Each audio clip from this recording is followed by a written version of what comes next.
जानिए इन समोसों में क्यों नहीं डाला जाता प्याज और लहसुन। चलिए सैर करें एक ऐसी फैक्ट्री की जहां रोज प्रोसेस होते हैं 30,000 किलो काबुली चने। और ये कंपनी बनाती है मिनी एक्लेयर्स खूब तड़क भड़क के साथ। लेकिन पहले बात 16 जरूरी पौष्टिक तत्वों से लैस सेहत के लिए अच्छी इस पीने की चीज की। दूध। ये ठंडा होता है, लाजवाब होता है, अपने आप में पूरा भोजन। दूध सेहत के लिए अच्छा और स्वादिष्ट ड्रिंक होता है, लेकिन ये दूध कुछ खास है। ये जिस जगह से आता है उस वजह से भी। जी हाँ, ये दूध ऑर्गेनिक मेडोज से आता है, लेकिन ये आम दूध से किस तरह से अलग होता है? इस सवाल के जवाब के लिए हमें वहीं जाना पड़ेगा, यानी फार्म पर। ऑर्गेनिक खेती का विचार जॉन ब्रॉन्सवेल्ट को बेहद पसंद है, जो कि एक किसान है और जिन्हें ऑर्गेनिक मेडो कोऑप का सदस्य होने पर गर्व है। मैं अपने ढंग से फार्म को संभालना चाहता था, ऑर्गेनिकली पेस्टिसाइड्स, हर्बिसाइड्स और एंटीबायोटिक्स का इस्तेमाल किए बिना। लेकिन सिर्फ जॉन ही अकेले नहीं है जो ऐसा सोचते हैं। पिछले साल कनाडा के 206 organic dairy farms 90 crore litre दूध का उत्पादन कर चुके हैं।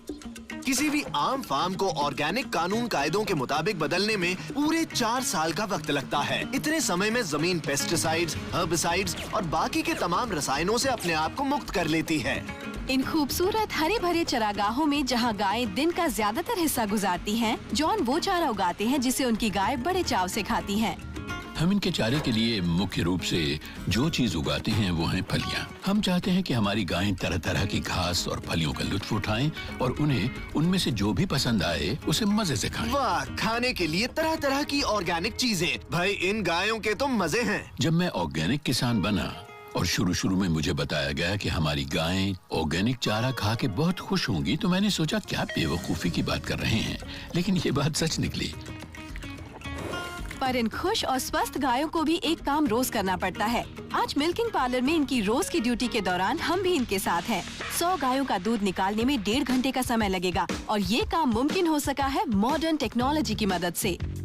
गाय के थनों को पहले साफ किया जाता है और फिर उन पर ऑटोमेटिक मिलकर लगा दिया जाता है। एक दिन में औसतन इन गायों से 1.5 से लेकर 2000 लीटर के बीच दूध मिलता है। फिर इस फार्म के दूध को ऑर्गेनिक मेडो डेयरी लाया जाता है, जो कि ऑर्गेनिक मेडो कोऑपरेटिव की एक और सदस्य है। हमारे पास ऐसे 65 फार्म्स हैं जिनसे हम अपना सारा दूध मंगवाते हैं। फार्म से 15 किलोमीटर से भी कम फासले पर मौजूद इस डेयरी में दूध स्टील के पाइपों से बने इस जाल से होकर गुजरता है और उनके जरिए एक सेपरेटर में पहुंचता है। दूध को फैट परसेंटेज के मुताबिक अलग अलग श्रेणियों में यही मशीन बांटती है। हम दूध से सारी मक्खन की चिकनाई निकाल रहे हैं, फिर हम उसे जरूरत के मुताबिक दूध में दोबारा मिलाएंगे ताकि उससे हमें अपना स्किम मिल्क मिल सके। 1%, 2% और 3.8% का होल मिल्क मिल सके। दूध को सेपरेट करने के बाद होमोजेनाइज किया जाता है। इस प्रक्रिया के दौरान लगभग 900 किलोग्राम दबाव का इस्तेमाल किया जाता है, जिससे मक्खन के डले टूटकर समान आकार के हो जाते हैं। इससे चिकनाई उठकर दूध की सतह पर भी नहीं आती। कनाडा के कानून के मुताबिक दूध को पैस्चराइज और फोर्टिफाई करना बहुत जरूरी है। पैस्चराइजेशन में गर्मी से दूध में मौजूद सारे बैक्टीरिया खत्म हो जाते हैं, जबकि फोर्टिफिकेशन के जरिए दूध में विटामिन ए और डी मिला दिया जाता है। ये मशीन हर 1 मिनट में दूध की 120 थैलियां बनाती, भरती और सील करती है। 1 घंटे में इस मशीन से लगभग 10,000 लीटर दूध गुजरता है। इतना दूध लगभग 40,000 गिलासों को भरने के लिए काफी होता है। प्लास्टिक फिल्म की एक रील रोलर्स और सेंसर्स के एक सिस्टम से लेकर फॉर्मिंग प्लेट तक पहुंचती है। थैली बनने और सील होने के साथ साथ भरती भी जाती है। शूट्स और कन्वेयर्स का एक जाल इन थैलियों को पैकिंग के अगले स्टेज पर पहुंचा देता है। इन थैलियों की जानकारी रखने के लिए मशीन एक सेंसर का इस्तेमाल करती है। हर तीसरी थैली के बाद एक ट्रैप डोर खुल जाता है और तीनों थैलियां नीचे पहले से रखे एक बैग में टपक जाती हैं। हर बैग में 3 थैलियां पैक होने के बाद मशीन उस पर उस दिन की तारीख डालकर उसे बंद कर देती है। इस मशीन से हर 1 मिनट में ऐसे 120 बैग गुजरते हैं।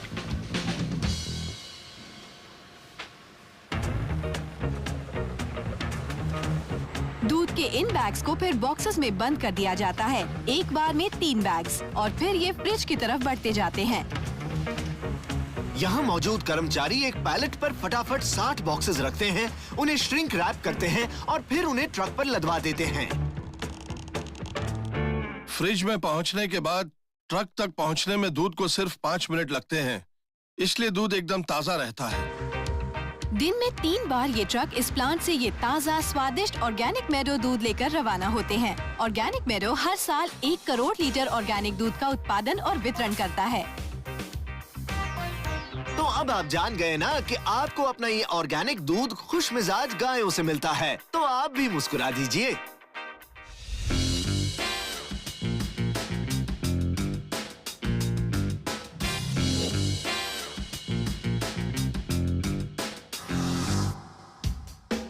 चिकपीस नाम लैटिन शब्द सीसर अरीटिनम से बना है, जिसका मतलब होता है छोटा मेढ़ा, क्योंकि इनका आकार मेढ़े के सिर जैसा होता है।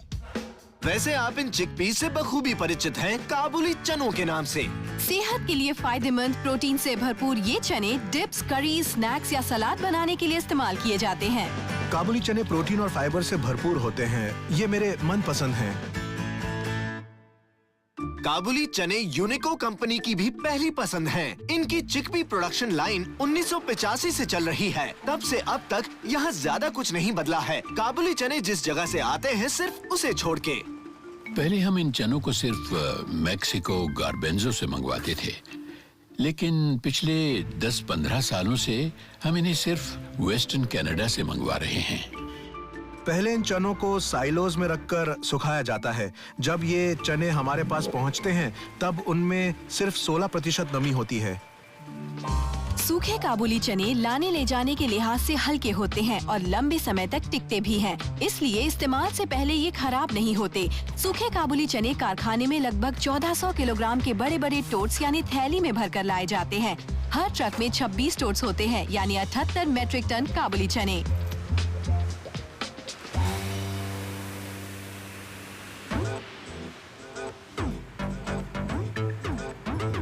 इन चनों को एक हॉपर में डाला जाता है, जहां से ये एक बीन ब्लैंचर में पहुंच जाते हैं। काबुली चने बहुत ही सूखे होते हैं। हमें उन्हें ताज़ा पानी में 16 से 20 घंटे तक भिगो कर रखना पड़ता है। ब्लैंचिंग शब्द से ज्यादातर कुक परिचित हैं। ब्लैंचिंग का इस्तेमाल अमूमन किसी मुलायम फल का छिलका उतारने या सब्जियों को झटपट पकाने के लिए किया जाता है, जिससे उनका फ्लेवर और टेक्सचर बरकरार रहता है। खैर, इसका मकसद चाहे जो भी हो, लेकिन तरीका ज्यों का त्यों है। गर्म पानी या भाप के बाद चनों को पकने से रोकने के लिए ठंडे पानी का इस्तेमाल। यहाँ इन्हें कम समय में रिहाइड्रेट करने के लिए ब्लैंच किया जा रहा है। इन चनों को कम से कम 100 डिग्री सेल्सियस के तापमान पर भाप से ब्लैंच किया जाता है। ये भाप उबलते हुए पानी से ज्यादा गर्म होती है और उससे चनों को ब्लैंच करने में सिर्फ घंटे भर का समय लगता है। इससे चनों की 50% नमी वापस लौट आती है। फिर उन्हें ठंडे पानी से गुजारा जाता है, जिससे वो बिन पके रहते हैं और ज्यादा फूलते भी नहीं। यहाँ से काबुली चनों को होल्डिंग टैंक्स की ओर रवाना किया जाता है, जब पैकेजिंग लाइन पर उनकी जरूरत होती है। इन चनों की एक परत बिछा दी जाती है, जिससे इनका मुआयना करने में आसानी होती है। कोई भी अधकच्चा या खराब चना क्वालिटी एश्योरेंस टीम की पैनी निगाहों से बचकर नहीं निकल पाता।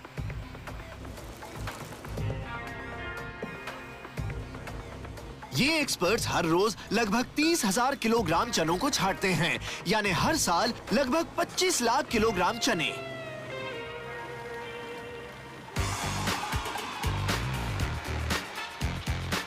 मुआयना पूरा होने के बाद इन चनों के छोटे छोटे हिस्से करने के लिए कैनिंग लाइन के शुरुआती सिरे पर पहुंचा दिया जाता है। इन कैंस को 500 ग्राम चनों और ब्राइन से भर दिया जाता है। ब्राइन में मुख्य रूप से नमक और पानी होता है। कैन में ब्राइन डालना जरूरी होता है क्योंकि ये इस रेसिपी का एक जरूरी हिस्सा है। ब्राइन में मौजूद नमक की वजह से ये चने ज्यादा पानी नहीं सोखते, इससे इनका आकार बरकरार रहता है और जब इन्हें दूसरी बार पकाया जाता है तब भी ये कड़े रहते हैं। हर 1 मिनट में 450 कैंस पर ढक्कन लगाए जाते हैं और सिर्फ एक दिन में 2.25 लाख से ज्यादा कैंस को भर के सील कर दिया जाता है। ये सील इतनी मजबूत होती है कि जब चने रोटरी कुकर की तरफ बढ़ते हैं तब न कैंस के अंदर कुछ आ सकता है न बाहर जा सकता है। अधिकतम ताजगी के लिए इन चनों को कैन में ही लगभग 125 डिग्री सेल्सियस के तापमान पर पकाया जाता है। इन कैंस पर दबाव डालकर इन्हें गर्म किया जाता है ताकि ये फटे नहीं। एक ट्यूब के अंदर एक बहुत बड़ी कुंडली जैसी रचना होती है जो कि कैंस को लेकर आगे बढ़ती है और इस बीच वो तेज तापमान और दबाव का सामना करते हैं और जब उन्हें ठंडा करना होता है तो ठंडे पानी का भी।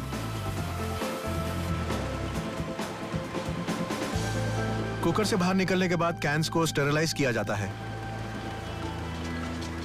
हर कैन में 350 पके हुए काबुली चने होते हैं, फौरन खाने के लिए तैयार। लेकिन दरवाजे से बाहर निकलने से पहले उन्हें एक जगह और रुकना पड़ता है।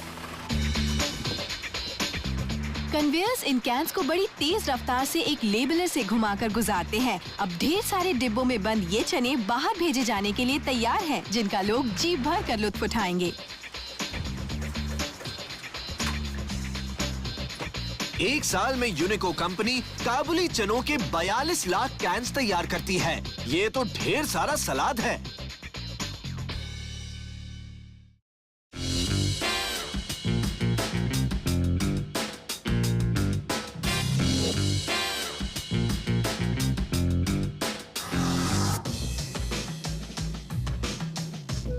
ये है करारे लाजवाब समोसे, जिनमें भरा है आलू का मिश्रण, भीनी भीनी खुशबू वाला, जायकेदार, मसालेदार। हरपाल संधू और उनके भाई हरमिंदर चाहते थे कि कनाडा में सब लोग समोसों का लुत्फ उठाएं, और सन 2000 तक उन्होंने समोसा एंड स्वीट्स फैक्ट्री खोलने का फैसला कर लिया। सच कहूँ तो ये समोसे मेरी माँ बनाती थी। जब मैं हिंदुस्तान गया तो मैंने उनसे पूछा कि ट्रेडिशनल समोसे कैसे बनाए जाते हैं। माँ की रेसिपी में गड़बड़ नहीं होनी चाहिए।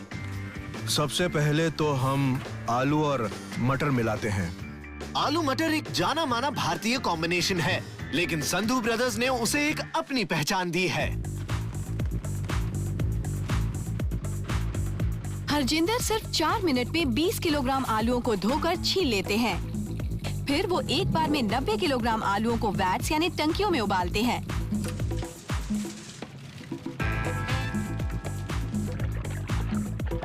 चार टंकियों में ये लोग हर रोज लगभग 1100 किलोग्राम आलू उबालते हैं।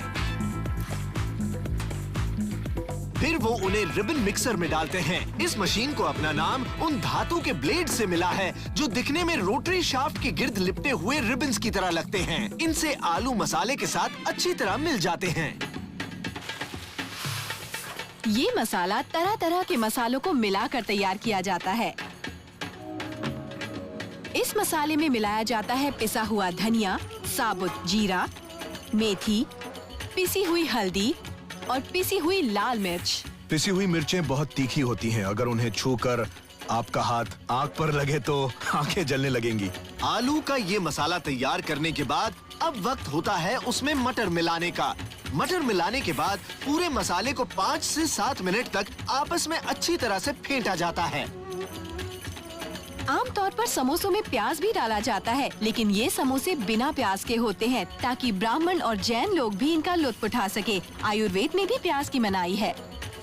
आयुर्वेद 3000 साल पुराना भारतीय औषधि विज्ञान है, जिसके मुताबिक प्याज और लहसुन अज्ञान और कामुकता बढ़ाते हैं। ऐसा मसाला तैयार करने के बाद जिसका सब लुत्फ उठा सके, अब वक्त है वो आटा बनाने का जिसमें इसे भरा जा सके। समोसे की चिर परिचित करारी बाहरी परत तैयार करने के लिए आटा तैयार करने का तरीका उतना ही अहम है जितनी कि समोसे में डाली जाने वाली बाकी की चीजें। हर बैच में 80 किलोग्राम आटे के अलावा पानी, तेल और नमक की जरूरत भी पड़ती है। आटे में इन चीजों को जितनी अच्छी तरह मिलाया जाता है वो उतना ही बढ़िया बनता है।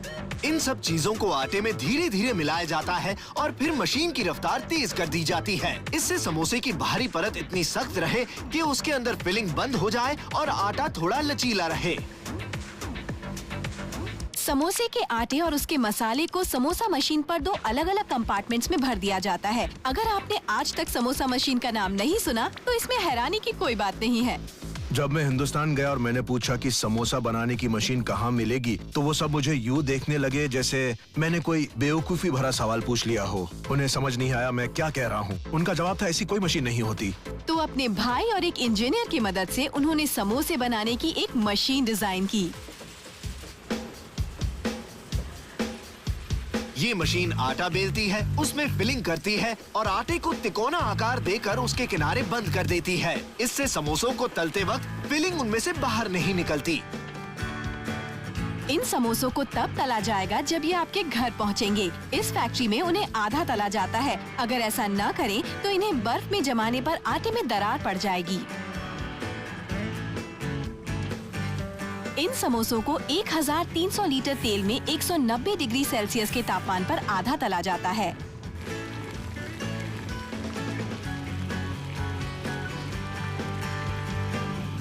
दो मिनट और लगभग 5 मीटर बाद ये सुनहरे और करारे समोसे बेल्ट से नीचे टपक जाते हैं। कमाल की बात ये कि अब भी इनमें बहुत कम चिकनाई होती है।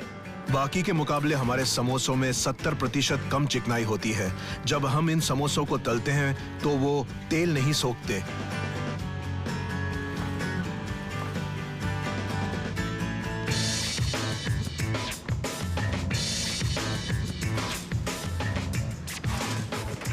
समोसे के अंदर भरे आलूओं की गर्मी बनी रहती है, जिससे वो लगातार कुक होते रहते हैं। इस प्रक्रिया की मदद करने और समोसों को ज्यादा कुक होने से बचाने के लिए उन्हें ब्लास्ट फ्रीजर में भेज दिया जाता है।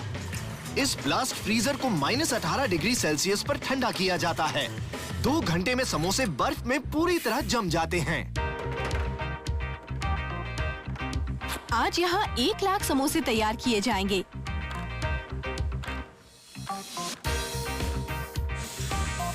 एक ट्रे में 8 समोसे होते हैं, यानी रोज इन समोसों की 12,500 ट्रेस बाजार की दुकानों का रुख करती हैं।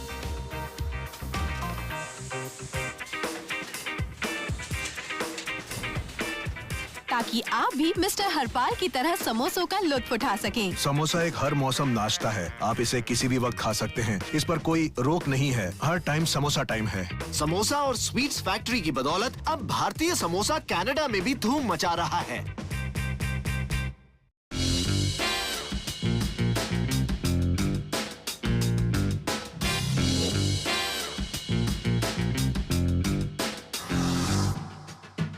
थोड़ी सी क्रिस्पी और ऊपर से चॉकलेट की बूंदों से सजी, जिसकी एक बाइट में अंदर भरा क्रीमी कस्टर्ड बाहर आ जाए। भले ही एक्लेयर फ्रांसीसी शब्द है जिसका मतलब होता है आसमान में चमकती बिजली, लेकिन किंग्स पेस्ट्री के एक्लेयर आप बार बार खाना चाहेंगे। किंग्स पेस्ट्री ने डिजर्ट्स बनाने की शुरुआत की सन 1996 में। पिछले 16 सालों में ये लोग लाखों केक्स, कुकीज और एक्लेयर्स बना चुके हैं। इन एक्लेयर्स को बनाने के लिए सबसे पहले इस्तेमाल किया जाता है इन हल्की फुल्की चू पेस्ट्री नाम की इस बटर पेस्ट्री को। नमी से ही पेस्ट्री फूल जाती है, इसलिए बेकिंग पाउडर की जरूरत नहीं रहती। इस खास पेस्ट्री को मिक्स करने के लिए सबसे पहले मक्खन और पानी को उबाला जाता है। उसके बाद इसमें आटा और बीटन एग्स मिलाए जाते हैं। इस फूले हुए आटे में अंडे डालना बेहद जरूरी होता है और अंडे डालने के मामले में इसमें कंजूसी नहीं की जाती। 1 हफ्ते के एक्लेयर प्रोडक्शन के दौरान पूरे 15,000 किलोग्राम अंडों का इस्तेमाल किया जाता है। इस घोल के मिक्स होने के बाद एक डिपॉजिटर के जरिए उसके बराबर हिस्से किए जाते हैं। एक बार में एक साइकिल में इस आटे के 17 हिस्से किए जाते हैं। ये डिपॉजिटर 1 मिनट में 30 साइकिल्स पूरे कर लेता है और 1 मिनट में 500 हिस्से डिपॉजिट करता है। इस छोटे से इंडस्ट्रियल करिश्मे से बहुत फायदा होता है। इसका मतलब है कि इसी वजह से किंग्स पेस्ट्री में हर रोज 2.5 लाख एक्लेयर्स तैयार होती हैं। फिर बड़ी सफाई से कतार में बने आटे के गोले एक टनल ओवन में दाखिल होते हैं। किंग्स पेस्ट्री में ऐसे 2 ओवन हैं।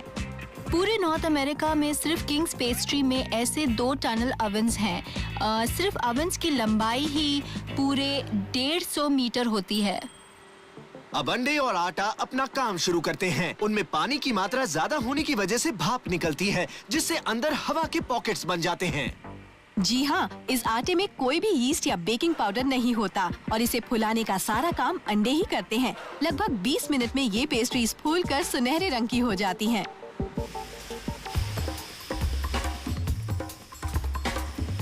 चार आर्म वाली एक मशीन इस लाइन से इन पेस्ट्री पफ्स को उठाती जाती है। ये मशीन कभी छुट्टी नहीं लेती और लगातार काम करती है। हमारी अपनी मशीन कंपनी है जो खास तौर से इस मशीन के लिए 4 रोबोटिक आर्म्स तैयार करती है। ये रोबोटिक आर्म्स इन पफ्स को उठाकर कुछ प्लास्टिक ट्रेज में डालते जाते हैं और ये काम बड़ी ही तेज रफ्तार से होता है।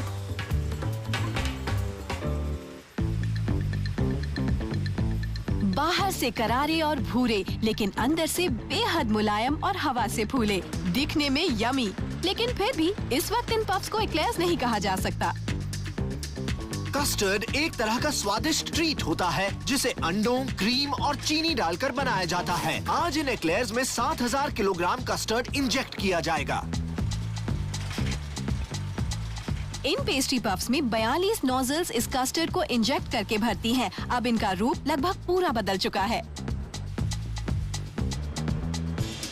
अब क्रीमी कस्टर्ड से भरी ये एक्लेयर्स सजावट का आखिरी पड़ाव पूरा करने के लिए आगे बढ़ते हैं।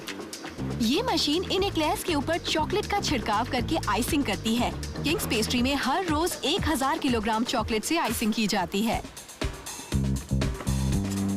फिर एक्लेयर्स से भरी ट्रेज को इस लाइन से उतारकर कार्डबोर्ड बॉक्सेस में बंद कर दिया जाता है। यहाँ हर रोज इन एक्लेयर्स से भरे 26,000 बॉक्सेस तैयार करके पैक किए जाते हैं। फिर इन्हें स्टोर कर दिया जाता है, पर कुछ ही समय के लिए। हमारे यहाँ इन्हें आधे दिन से ज्यादा नहीं रखा जाता क्योंकि हम इन्हें लंबे समय तक अपने पास नहीं रखना चाहते। हम इन्हें अपने ग्राहकों तक एकदम ताज़ा पहुँचाना चाहते हैं ताकि ये एकदम क्रिस्प और फ्रेश रहें। किंग्स पेस्ट्री से दिन में 2 बार हजारों लाखों केक्स, कुकीज और एक्लेयर्स से लदे ट्रक्स रवाना होते हैं। चॉकलेट मिनी एक्लेयर्स, जिनका साइज एकदम परफेक्ट है और जिन्हें आप बार बार खाना खिलाना चाहेंगे।